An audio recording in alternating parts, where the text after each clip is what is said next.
പിതാവിന്റെയും പുത്രന്റെയും പരിശുദ്ധാത്മാവിന്റെയും നാമത്തിൽ ആമേൻ. എന്റെ പ്രിയപ്പെട്ടവർ, ഇന്ന് ജൂൺ 16-ാം തീയതി ചൊവ്വാഴ്ച.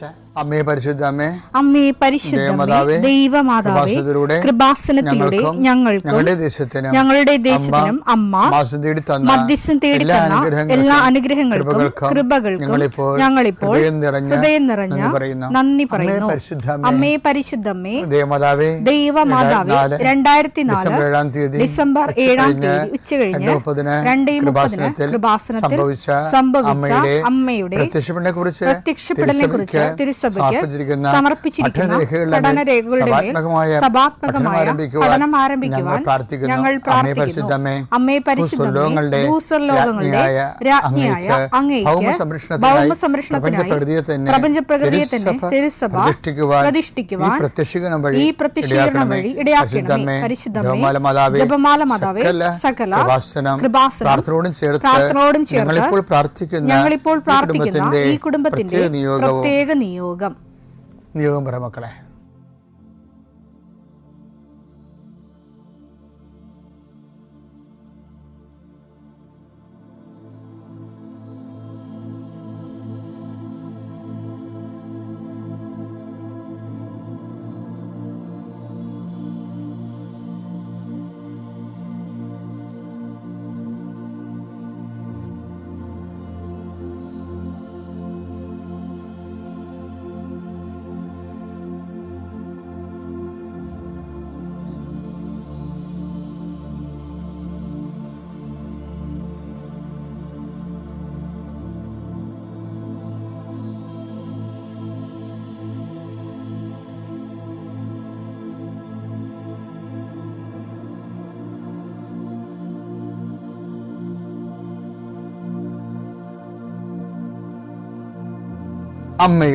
അമ്മയുടെ പ്രത്യക്ഷീകരണത്തിന്റെ ഈ അനുഗ്രഹവേളയിൽ ഞങ്ങൾക്ക് സാധിച്ചു തരുവാൻ കനിയണമേ.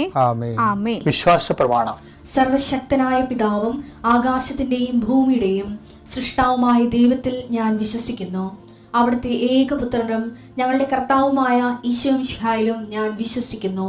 ഈ പുത്രൻ പരിശുദ്ധാത്മാവിനാൽ ഗർഭസ്ഥനായി കന്യകാമറിയത്തിൽ നിന്ന് പിറന്ന് പൊന്തിയോസ് പീലാത്തോസിന്റെ കാലത്ത് പീഡകൾ സഹിച്ച് കുരിശിൽ തറയ്ക്കപ്പെട്ട് മരിച്ച് അടക്കപ്പെട്ട് പാതാളങ്ങളിൽ ഇറങ്ങി മരിച്ചവരുടെ ഇടയിൽ നിന്ന് 3-ാം നാൾ ഉയർത്ത് സ്വർഗത്തിലേക്ക് എഴുന്നള്ളി സർവശക്തിയുള്ള പിതാവായ ദൈവത്തിന്റെ വലതുഭാഗത്തിരിക്കുന്നു.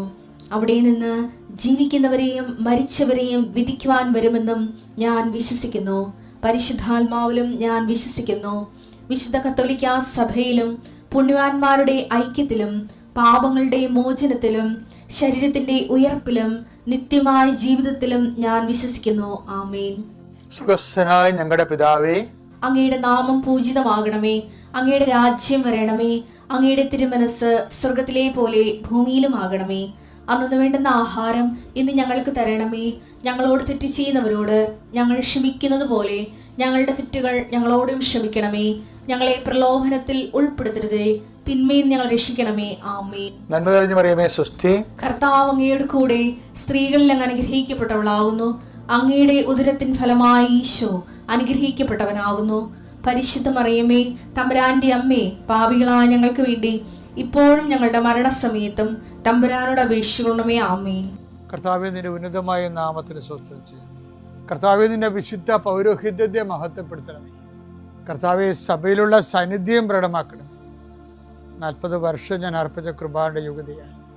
കൃപാസ്ഥാനത്താറെ ജീവനോടെ പ്രത്യക്ഷപ്പെട്ട മാതാവിന്റെ മാധ്യസ്ഥ ഇന്ന് ഉത്തരവാദിത്തങ്ങളിലേക്ക് പോകുന്ന എല്ലാവരെയും ഞാൻ ഈശോയുടെ നാമത്തിൽ ആസ്വദിക്കുന്നു.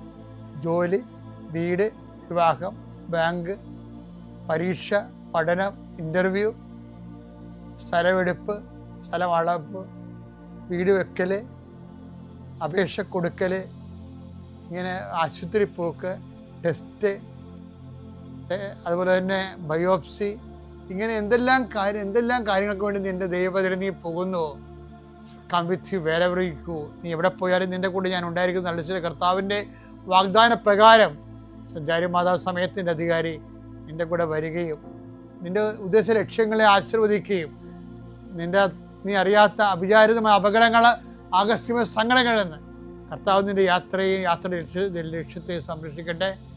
നിത്യപിതാവും പുത്രനും പരിശുദ്ധാത്മാവുമായ സർവ്വേശ്വര എന്നേക്കും ആമേൻ. എൻ്റെ പ്രിയപ്പെട്ടവരെ, വാഗ്ദാനം പ്രാപിക്കാനുള്ള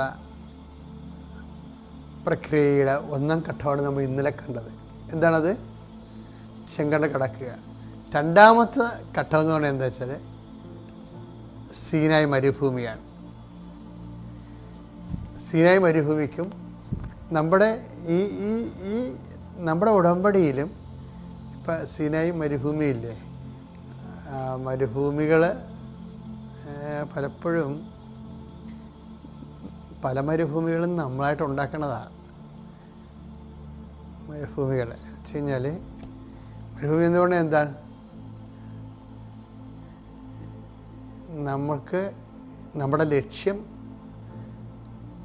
ഇങ്ങനെ നീണ്ടു പോവുകയും നമ്മുടെ പ്രയാണം സ്ലോ ഡൗൺ ആക്കുകയും ചെയ്യുന്ന ഘടകങ്ങൾ.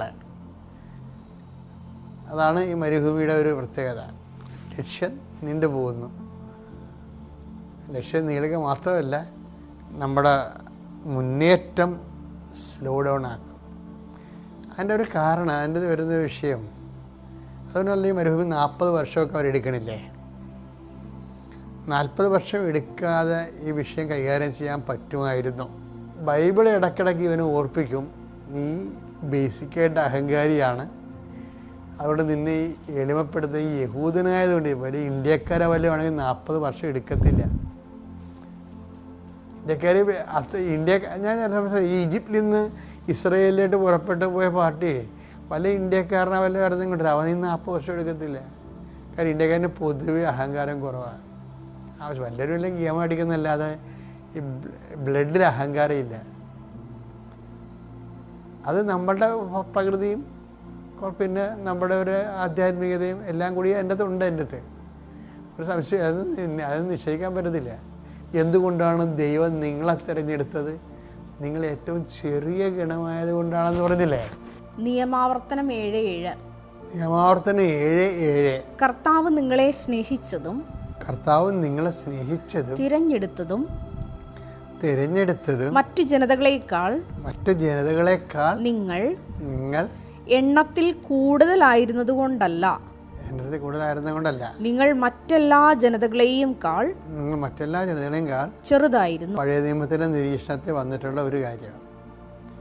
അത് മോസസാണ് എഴുതിയിരിക്കുന്ന കാരണമാണ് മോസസിന് ആ ഒരു രീതി ഒരു പെർസ്പെക്റ്റീവിൽ അത് ആ ഒരു ആംഗിളിൽ അത് അവതരിപ്പിക്കുന്നത്. മറ്റുള്ള ജനങ്ങളെക്കാൾ ഇവർ അഹങ്കാരികളായിരുന്നു. അതാണ് ഒരു കാര്യം. അതാണ് ഈ ജനതയെ ലോകത്തിലുള്ള എല്ലാ ജനതകളെക്കാളും അഹങ്കാരത്തിൽ കൂടുതലുള്ള ഒരു വർഗം. അതുകൊണ്ടാണ് ഇവരിൽ പ്രവർത്തിച്ച് വിജയിച്ച ബാക്കിയുള്ളവർക്കെല്ലാം ആപ്ലിക്കബിൾ ആവും. ഈ മരുഭൂമിയിൽ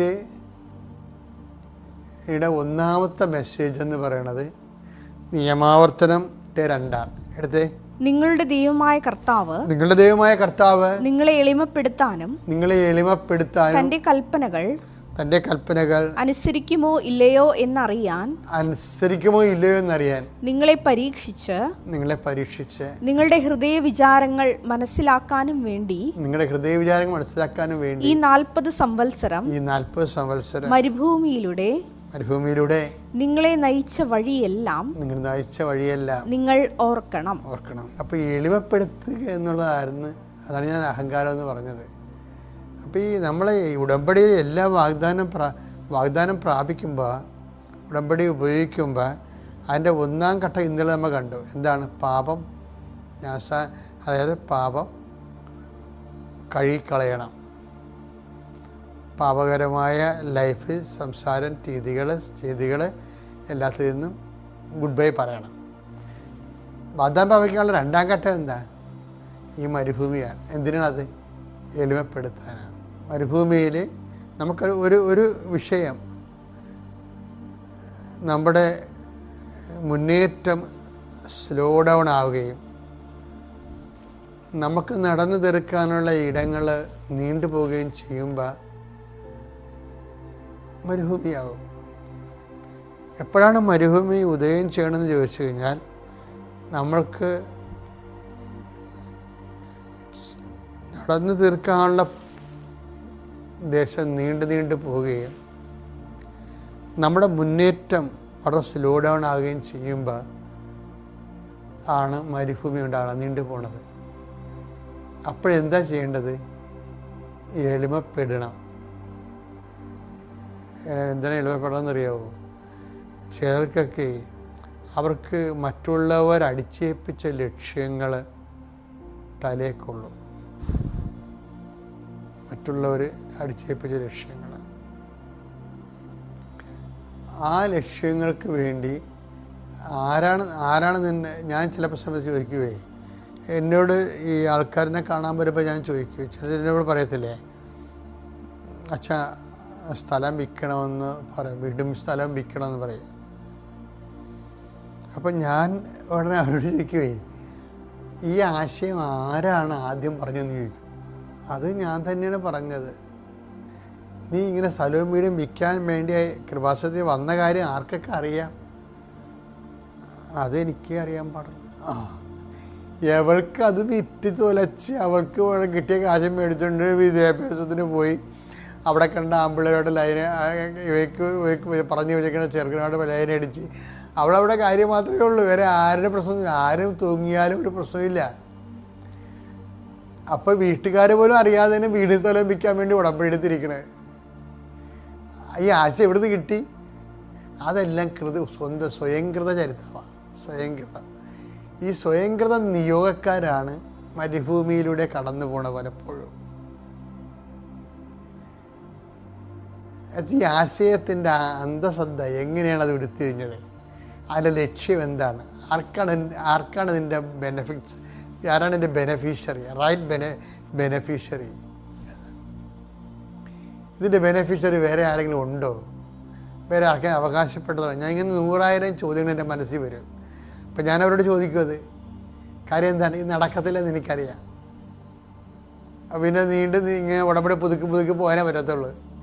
നടക്കാത്ത ലക്ഷ്യങ്ങൾ വെക്കുമ്പോൾ വെച്ച് കഴിഞ്ഞാൽ മറ്റുള്ളവരുടെ പള്ളക്കടിക്കണ, മറ്റുള്ളവരെ ചതിക്കുഴിപ്പെടുത്തണ ഒരു സാധനം ദൈവം അംഗീകരിക്കത്തില്ല. അപ്പം മരുഭൂമി ആരുണ്ടാക്കണം? നമ്മളുണ്ടാക്കണം. അതിനെ ഞാൻ പറഞ്ഞത്. അതിനെന്താ മാർഗം? ആ ലക്ഷ്യത്തിൽ നിന്ന് നേരെ യൂട്ടേൺ എടുക്കുക. അതിന് എളിമ വേണം. നമ്മൾ മുന്നോട്ട് പോയ ഒരു സാധനമില്ലേ, അതിൽ നിന്ന് നമ്മൾ ഒരു നിമിഷം പിന്നാക്കം പോകണം. പിന്നാക്കം പോകുമ്പോൾ എന്തുപറ്റും? അതിനാണ് എളിമപ്പെടുന്നത് പറയണത്. നമ്മൾ എടുത്ത കടുത്ത നിലപാടുകളെ, അത് നമ്മുടെ അഹങ്കാരത്തിന് സൂപ്പ് കഴിക്കണ പോലെയുള്ള ഗുണമാണ് ഉണ്ടാക്കിയിരിക്കണേ. അതിൽ നിന്ന് നമ്മൾ യൂട്ടേൺ എടുക്കുന്നത്. യൂട്ടേൺ എടുക്കുമ്പോൾ ചോദിക്കരുത് നമ്മൾ അയ്യോ തെറ്റിപ്പോയെന്ന് പറയാനോ മറ്റുള്ള അറിയാനോ നമുക്ക് താല്പര്യമില്ല. അപ്പോൾ എന്താണ്? നമുക്ക് അഹങ്കാരം ഉള്ളതുകൊണ്ടാണ്. പക്ഷേ സമ്മതിച്ചുകൊണ്ട് നമ്മൾ പിന്നോട്ട് മാറിയ അതിനെ എളിമപ്പെടുന്നു പറയും. മരുഭൂമിയിലൂടെ ആ മരുഭൂമി നീണ്ടു പോകുമ്പോൾ ഓർക്കണം, ലക്ഷ്യം ചേഞ്ച് ചെയ്യണം. നല്ലതായിരിക്കും. പിതാവിൻ്റെയും പുത്രൻ്റെയും പരിശുദ്ധാത്മാവിൻ്റെയും നാമം.